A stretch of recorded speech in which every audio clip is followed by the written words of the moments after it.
आसंता 18 तारिख रे आसुचंती बीजेपी राष्ट्रीय अध्यक्ष नितिन नवीन भुवनेश्वर को। तो आज भुवनेश्वर राज्य कार्यालय रे जे भुवनेश्वर सांगठनिक जिला सभापति निरंजन मिश्र अध्यक्षतार आज एक राज्य कार्यालय एक बैठक अनुष्ठित हो जाइए। से पूर्वतन मंत्री आउ पूर्वतन विधायक बीजेपी वरिष्ठ नेता अरविंद ढाली आज सेठी उपस्थित थिले। जो नितिन नवीन राष्ट्रीय अध्यक्ष आसुचंती कौन रहिबो कार्यक्रम से विषय में अधिक आलोचना करी। सर आपन को न्यूज 88 को स्वागत।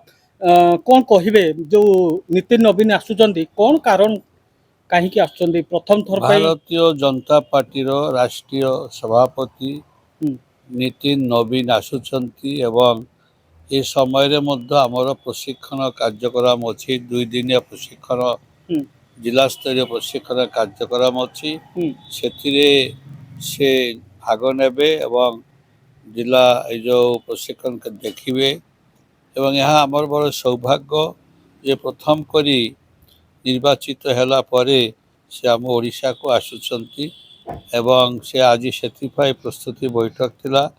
निरंजन मिश्र भुवनेश्वर जिला सभापति नेतृत्व में सेठी शारदा शतपथी आमर साधारण संपादक आमर सरोज कर राज्य संपादक पूर्वतन राज्य सभापति समीर महांती एवं आमर जगन्नाथ प्रधान रश्मि महापात्र आमे समस्ते थिले।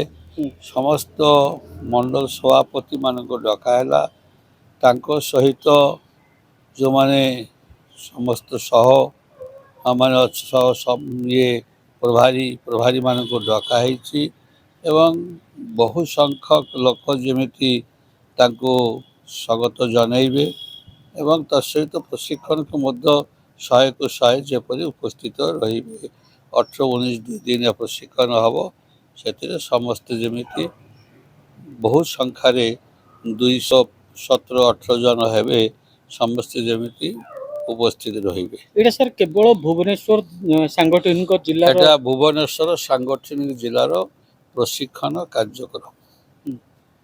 अच्छा तो आगामी दिन में कौन रहिबो आहुरी वर्तमान जो भली भावे बीजेपी तार विभिन्न आपण देखि आपण मध्य जड़े बंगाली पश्चिम बंग में बीजेपी बाजीमात होइछि अनेक।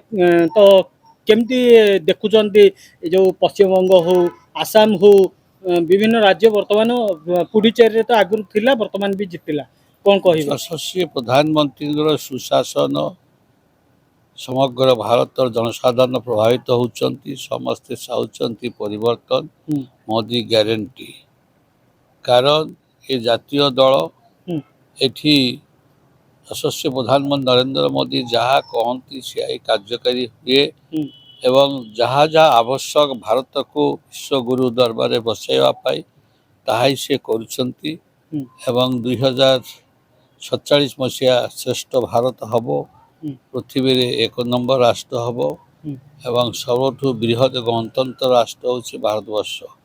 तेणुक लोक मैंने शांति चाहती एवं जो जो राज्य रे बीजेपी अच्छी लोक मैंने सब प्रकार सुविधा सुजोग पाँच एवं शांति अच्छा से ये धरणर पश्चिम बंगला आसाम पुडुचेरी बिहार ये सबू जगह परिवर्तन आसी भविष्य में बीजेपी को छाड़देले आ कौन सी दल भारत वर्ष रहा 50 वर्ष जाए।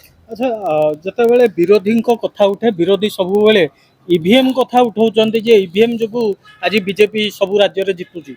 हाँ केरला रे जितिला कांग्रेस सेठी तो ईवीएम कथा उठु नाही तो सेठी भी ईवीएम देकरी कांग्रेस जितिसंती जेउ सब जगह रे से माने जितिबे सेठी कहउछन्ती निर्वाचन कमिशन ठीक ठाक रे निर्वाचन करैछन्ती जो जगह से माने हारिबे निर्वाचन कमिशनर बीजेपी को साथ देइछन्ती एवं ईवीएम जोगु बीजेपी जितुछन्ती ये तांकर गोटे माने सबुदिन अभियोग यार किसी भित्ति नहीं भित्तिहीन अभियोग से माने करुछन्ती।